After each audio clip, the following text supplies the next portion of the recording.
حضرت امام احمد بن حنبل فرماتے میں غلام خریدنے گیا،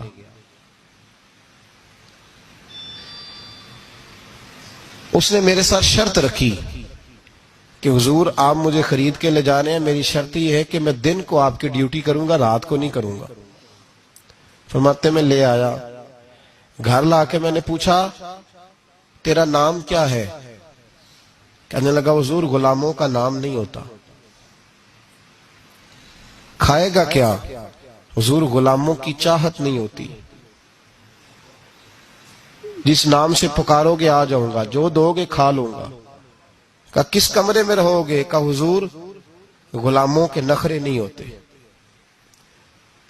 کہتے میں نے کہا پھر بھی یہ کمرے ہیں پسند کر لو۔ ایک ٹوٹا پھوٹا سا کمرہ اس نے پسند کر لیا۔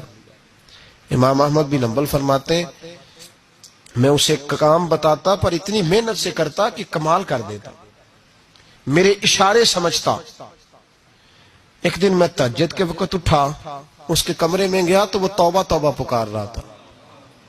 سنو ولیوں کی توبہ۔ فرماتے اس کے کمرے سے چیخنے کی، یا اللہ معاف کر دے، یا اللہ معاف کر دے، اللہ معافی دے دے، تڑپ رہا ہے، رو رہا ہے۔ اور امام احمد بن حنبل فرماتے ہیں حال یہ ہے کہ اس کے کمرے سے لے کر آسمان تک نور ہی نور پھیلا ہوا ہے، نور ہی نور۔ اور وہ روتا ہے یا اللہ معاف کر دے، یا اللہ معاف کر دے۔ فرماتے میں سوچنے لگا معافی کس چیز کی مانگ رہا ہے؟ فرماتے وہ خود ہی بولا، اور معافی دیکھو بھائی، توبہ دیکھو اللہ والوں کی۔ کہنے لگا اے اللہ میں تیرا بندہ ہوں، تو نے زندگی دی، نعمت دی، آنکھیں دی، کان دیے، سانسیں چلائیں، بغیر مانگے سارا کچھ دیا۔ چاہیے تو یہ تھا کہ میں دن رات تیری بارگاہ میں جھکا رہتا، پر مجھے معاف کر دے۔ میرے اوپر امام احمد بن حنبل کے بھی حقوق ہے، میرے مالک کا بھی حق ہے، اس لیے میں دن سارا عبادت نہیں کر سکتا، بس 5 نمازیں پڑھ سکتا ہوں، رات میں جاگتا رہتا ہوں تیرے حضور۔ اللہ وہ جو سارا دن میں عبادت نہیں نہ کر پاتا مجھے معاف کر دے، خدایا میری غلطی معاف کر دے، اللہ مجھے بخش دے۔ اور راتی ساری کر کر زاری، نیند اکھاں تھی توندے، فجرے وہی گناہگار کا آون، سب تو نہیں۔ یا اللہ چاہیے تھا میں 24 گھنٹے سجدے کرتا، بخش دے، یہ میری خطا معاف کر دے۔ ساون کی کالی راتوں میں جب بوندا باندی ہوتی ہے، وہ راتوں کو اٹھ اٹھ روتے، جب خلقت ساری سوتی ہے۔ اور درویش کہنے لگے رات پوے تے بے دردانو، نیند پیاری آوے، درد مندانو یاد سجن دی، ستے امیان جگاوے۔ یا اللہ معاف کر دے، میں سارا دن سجدے نہیں کر پاتا، سارا دن لمبی نہ، معافی دے دے، یہ توبہ ہے اللہ والوں کی۔ امام احمد بن حنبل فرماتے ہیں فجر کے وقت وہ میرے ساتھ مسجد گیا، میں نے اس کا چہرہ دیکھا، میں اس کو کونے میں لے گیا، میں نے کہا جا تو اللہ کی رضا کے لیے آزاد ہے، جا میں اپنے حق معاف کرتا ہوں، مکان تیرے پاس رہے گا، کھانا تجھے ملے گا، تو آزاد ہے۔ اس نے کہا حضور ہوا کیا؟ ہوا کیا؟ ہماری تو خواہش ہے نا کہ بندہ اس وقت ملنے آئے جب میں تسبیح پڑھ رہا ہوں، کوئی اس وقت گھر پہنچے جب میں سجدے میں ہوں، لوگوں کو پتا چلے بڑا نیک ہے، بڑا نمازی ہے۔ اس وقت کسی کی نظر پڑے جب میں بالکل قرآن پاک پہ بیٹھا ہوں۔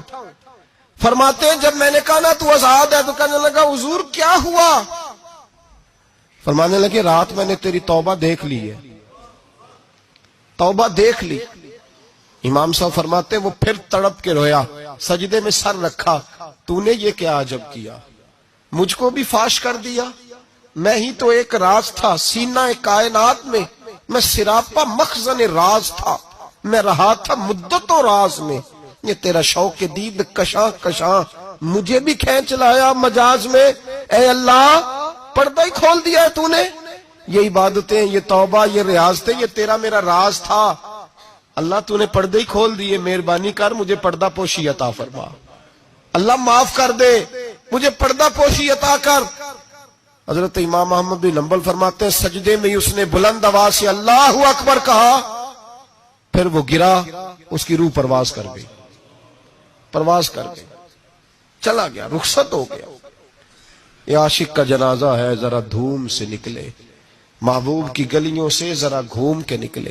او بھائی اس بات پہ بھی توبہ ہے کہ یا اللہ میں سارا دن نفل نہیں پیے، یہ اللہ کے ولیوں کی توبہ ہے، سارا کچھ کر کرا کے نا، سارا کچھ کر کرا کے پھر بھی معافی، ڈیوٹیاں کر کے ساری پھر بھی معافی، یا اللہ معاف کر دے، سارا دن عبادت کر کے پھر بھی اللہ بخش دے۔ وہ نیکوکار ہونے کے باوجود توبہ کرتے ہیں، یہاں گناہگار ڈٹے ہوئے، ڈٹ گئے۔